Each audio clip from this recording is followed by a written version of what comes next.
वैसे चीन को लेकर सबसे ज्यादा हंगामा कांग्रेस पार्टी कर रही है और बीजेपी कांग्रेस को आज की नहीं 62 वाली कहानी सुना रही है।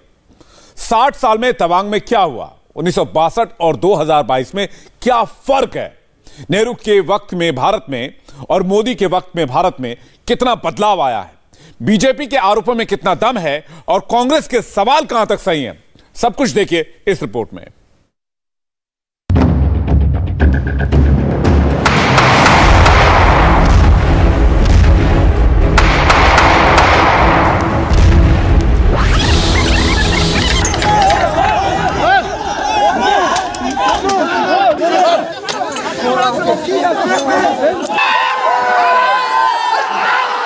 तवांग, अरुणाचल प्रदेश।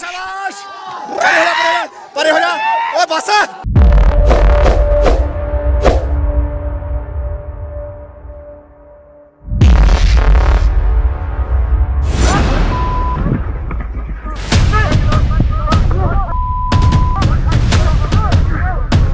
इलाका वही,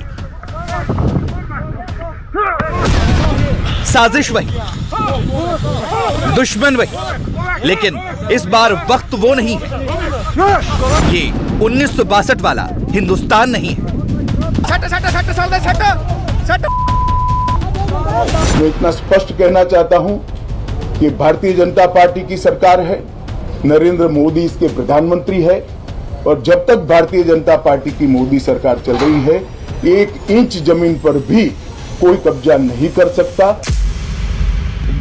चाइना के इस प्रयास का हमारी सेना ने दृढ़ता के साथ सामना किया है। अध्यक्ष महोदय, भारतीय सेना ने बहादुरी से पीएलए को हमारी टेरिटरी में अतिक्रमण। चीन को सीधा और सख्त संदेश। अब हिंदुस्तान आंख में आंख डालकर बात करता है और आंख उठाने वाले की आंखें फोड़ भी देता है। पहले गलवान और अब तवांग में वही फैसला ऑन द स्पॉट। अवगत कराना चाहता हूं, 9 दिसंबर 2022 को पीएलए ट्रुप्स ने तवांग सेक्टर के यांसे एरिया में लाइन ऑफ एक्चुअल कंट्रोल पर अतिक्रमण कर स्टेटस को एक तरफा बदलने का प्रयास किया। चाइना के इस प्रयास का हमारी सेना ने दृढ़ता के साथ सामना किया है। अध्यक्ष महोदय, और इस फेस ऑफ में हाथापाई भी हुई है। भारतीय सेना ने बहादुरी से पीएलए को हमारी टेरिटरी में अतिक्रमण करने से रोका और उन्हें उनकी पोस्ट पर वापस जाने के लिए मजबूर कर दिया। अध्यक्ष महोदय, इस झड़प में दोनों ओर के कुछ सैनिकों को चोटें भी आई हैं और मैं इस सदन को अवगत कराना चाहता हूं कि हमारे किसी भी सैनिक की न तो मृत्यु हुई है और न ही कोई गंभीर रूप से घायल हुआ है। उनकी पोस्ट पर वापस जाने के लिए मजबूर कर दिया। अध्यक्ष महोदय, इस झड़प में संसद में रक्षा मंत्री ने बताया कि एलएसी में घुस आए 350 चीनी सैनिकों को हिंदुस्तानी सैनिकों ने भगाया, लेकिन कांग्रेस समेत विपक्ष को राजनाथ सिंह का यह बयान नहीं भाया।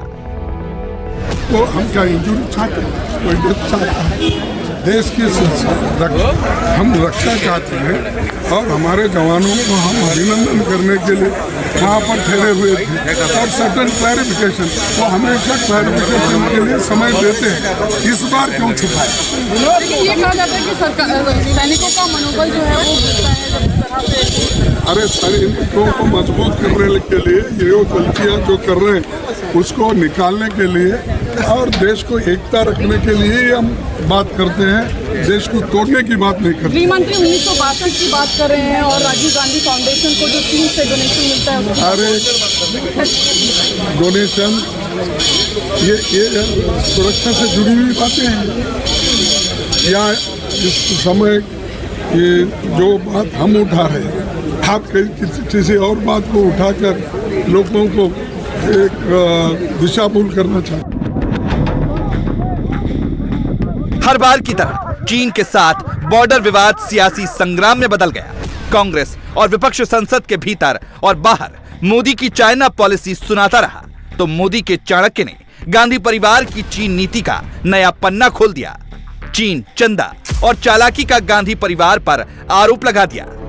राजीव गांधी फाउंडेशन को 2005-6 और 2006-07 के वित्तीय वर्ष में चीनी दूतावास से 1 करोड़ 35 लाख रुपए का अनुदान प्राप्त हुआ था। चूंकि FCRA के कानून और उसकी मर्यादाओं के अनुरूप नहीं था, तो नोटिस देकर पूर्णतया कानूनी प्रक्रिया का अनुपालना करते हुए गृह मंत्रालय ने इसका रजिस्ट्रेशन रद्द किया था। फाउंडेशन ने अपना रजिस्ट्रेशन सामाजिक कार्यों के लिए करवाया है और ये जो राशि चीनी दूतावास से मिली, इसका उपयोग भारत चीन संबंधों के विकास पर शोध करने के लिए ये पैसा दिया गया। अब मैं कांग्रेस पार्टी को पूछना चाहता हूं कि इन्होंने शोध तो जरूर किया होगा, क्या उनकी शोध में 1962 में जो हजारों हेक्टेयर भूमि भारत की चीन ने हड़प ली वो शामिल था क्या? और शोध इस पर किया तो रिपोर्ट क्या आई है? नेहरू जी के प्रेम के कारण सुरक्षा परिषद में भारत की स्थायी सदस्यता बलि चढ़ गई। इस विषय को उन्होंने शोध का विषय बनाया था क्या? और अगर बनाया था तो इसका नतीजा क्या हुआ? जिस वक्त गलवान के अंदर हमारे सेना के वीर जवान चीनियों से भिड़ रहे थे, उस वक्त चीनी दूतावास के अधिकारियों को कौन रात्रि भोज दे रहा था? वो उनकी शोध का विषय था क्या? कौन सही है, कौन गलत? चीन पर नेहरू ने क्या किया, चीन पर मोदी ने क्या किया? क्या नेहरू की नीति की वजह से 1962 में चीन ने हजारों हेक्टेयर जमीन हड़प ली? क्या नेहरू के चीन प्रेम की वजह से सुरक्षा परिषद की सदस्यता भारत के हाथ से चली गई? अमित शाह के आरोपों में कितनी सच्चाई है, ये समझने के लिए पुराने पन्नों को टटोलना जरूरी था, जिसके बाद नेहरू की चाइना पॉलिसी की कुछ दिलचस्प जानकारियां सामने आई। जब हिंदुस्तान का संविधान बनाया जा रहा था, तभी 1949 में चीन की क्रांति हो गई। चियांग काई शेक की हुकूमत को माओ त्सेंगू की पीपुल्स रेवोल्यूशन ने उखाड़ फेंका। माओ त्सो तुंग को दुर्दांत तानाशाह कहा जाता है और जैसे ही माओ त्सो के हाथ में चीन आया, कहा जाता है कि नेहरू माओ माओ करने लगे और अपने राजदूत के.एम. पणिक्कर को माओ से मिलने के लिए भेजा। और जब पणिक्कर ने जिस तरह से नेहरू के सामने माओ की व्याख्या की, वहीं से नेहरू की चीन नीति स्पष्ट हो गई। सुनिए पणिक्कर ने माओ के बारे में नेहरू से क्या कहा।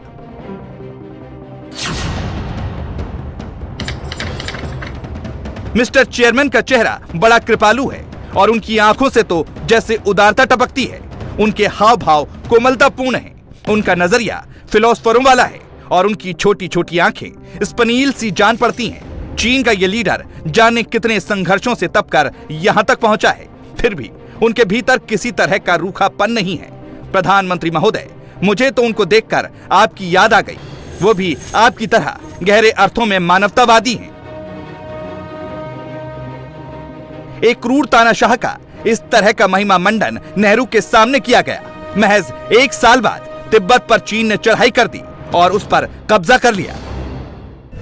Long awaited or expected, because whenever there is any revolt or any happenings in mainland China to divert the feelings and the emotion of the Chinese, they always do something at the border.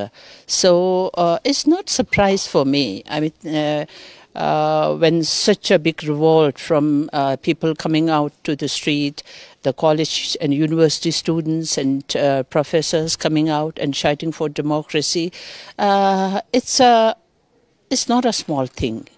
It's a very big thing, and Xi Jinping is trying to save his face by coming across the Tawang area to divert the whole issue towards border issue.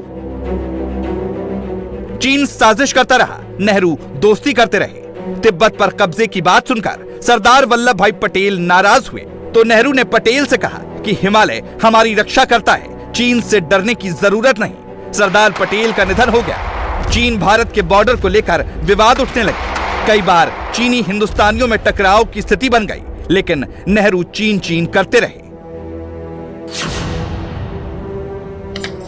1952 में नेहरू ने एक प्रतिनिधिमंडल Beijing भेजा और उस प्रतिनिधिमंडल का नेतृत्व पंडित नेहरू की बहन विजय लक्ष्मी पंडित कर रही थी। विजय लक्ष्मी पंडित ने भी नेहरू को चिट्ठी लिखकर माओ की तारीफ में कसीदे गढ़े। विजय लक्ष्मी पंडित ने लिखा, कमाल का है, उनकी लोकप्रियता देखकर मुझे महात्मा गांधी की याद आ गई।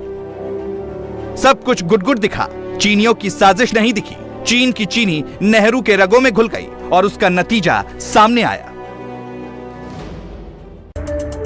भारत ने 1954 में अधिकृत रूप से चीन को तिब्बत का हिस्सा मान लिया और पंचशील समझौते पर साइन कर दिया। हिंदी चीनी भाई भाई का नारा दिया गया। नेहरू नारा लगाते रहे, माओ ने खेल दिखाना शुरू कर दिया। 1956 में अक्साई चीन में चीन सड़कें बनवाने लगा, लेकिन नेहरू के कान में जू नहीं रहेंगी। नतीजा यह हुआ कि 1958 में चीन ने जो नक्शा जारी किया, उसमें अक्साई चीन में जहां जहां उसने सड़कें बनवाई थी, सारा अपना हिस्सा दिखा दिया। 1959 में दलाई लामा को भारत ने शरण दी तो माओ तमतमा उठा। 1960 में चीनी प्रीमियर चाउ एन-लाई जब भारत पहुंचे तो मोरारजी देसाई हो या फिर तत्कालीन गृह मंत्री गोविंद बल्लभ पंत, इनसे मुलाकात के दौरान प्रोटोकॉल तक का पालन नहीं किया जा रहा था। तकरीबन एक सप्ताह तक सीमा विवाद को लेकर बातचीत होती रही, लेकिन कोई भी नतीजा नहीं निकला। चाउ अक्साई चीन छोड़ने के बदले अरुणाचल प्रदेश को देने का ऑफर लेकर आए थे, लेकिन नेहरू अड़े रहे। नेहरू ने सपने में भी ये नहीं सोचा था कि सीमा विवाद को लेकर चीन भारत के ऊपर हमला कर देगा। दूसरी तरफ चीन को जब ये बात समझ में आ गई कि बातचीत के टेबल से कोई भी नतीजा नहीं निकलने वाला, तो वो अंदर ही अंदर युद्ध की तैयारी में जुट गया था। भारत मैकमोहन लाइन को वास्तविक सीमा मानता है, जबकि चीन इसे सीमा नहीं मानता। हिंदुस्तान ने मैकमोहन लाइन पर 43 चौकियां तैनात कर ली, जिसे चीन ने उकसावे वाली घटना माना और 20 अक्टूबर 1962 को नॉर्थ ईस्टर्न फ्रंटियर एजेंसी के पूर्वी और लद्दाख के पश्चिमी छोर पर चीन ने आक्रमण कर दिया। सिर्फ 3 दिनों में ही चीनी सेना नेफा को फतह करते हुए अक्साई चीन के बड़े इलाके पर कब्जा कर लिया। चीन का यह कब्जा 59 साल बाद आज भी कायम है। 1962 के युद्ध पर ही नहीं, अमित शाह ने सुरक्षा परिषद में स्थायी सदस्यता नहीं मिलने की वजह भी पंडित नेहरू की नीतियों को बताया।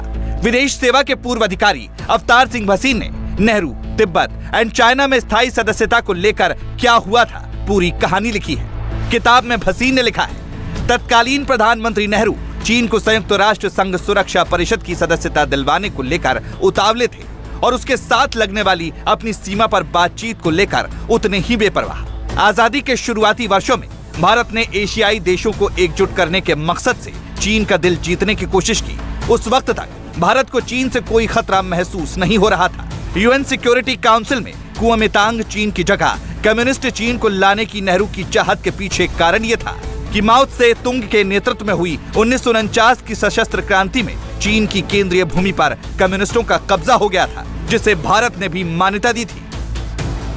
एक नहीं, ऐसे कई एग्जाम्पल हैं जो नेहरू की चीन नीति की आलोचना करते हैं। बीजेपी हमेशा नेहरू की चीन नीति पर मुखर रही है। इसीलिए जब कांग्रेस ने मोदी सरकार को तवांग झड़प पर घेरा तो पूरी मोदी ब्रिगेड फ्रंट पर आ गई। संसद से लेकर सड़क तक और सोशल मीडिया के प्लेटफॉर्म तक 1962 वाले भारत की और आज के भारत की तुलना की गई। कमजोर दिल प्रधानमंत्री से शेर दिल प्रधानमंत्री की बातें लिखी गई।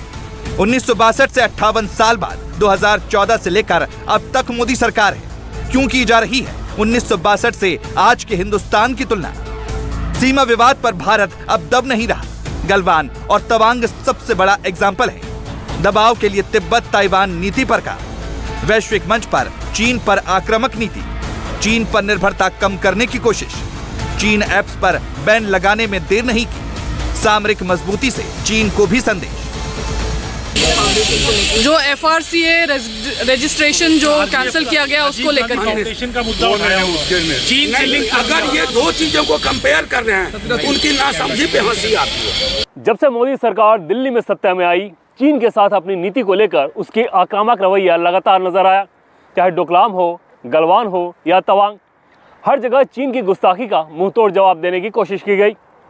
साथ ही साथ वैश्विक मंचों पर चीन की हरकतों को उजागर भी किया गया और दुनिया के दूसरे देशों को अपने साथ जोड़ने की कोशिश हुई। इसके अलावा चीन के साथ कारोबारी रिश्ते को लेकर लगातार भारत काम कर रहा है और चीन के ऊपर अपनी निर्भरता को कम कर रहा है। चीन को सबसे ज़्यादा नागवार यही बात लग रही। पहले ऐसा नहीं होता था, इसलिए कांग्रेस पार्टी ने जब चीन के मुद्दे पर सरकार को घेरने की कोशिश की तो गृहमंत्री अमित शाह ने राजीव गांधी फाउंडेशन को मिले चीनी चंदे से जोड़कर ये बताया कि कैसे समस्याएं कांग्रेस के समय की हैं, मोदी सरकार उनका समाधान कर रही है। इंडिया टीवी हर वक्त हर जगह डाउनलोड करने के लिए सर्च करें India TV news Google play store या ऐप स्टोर पर।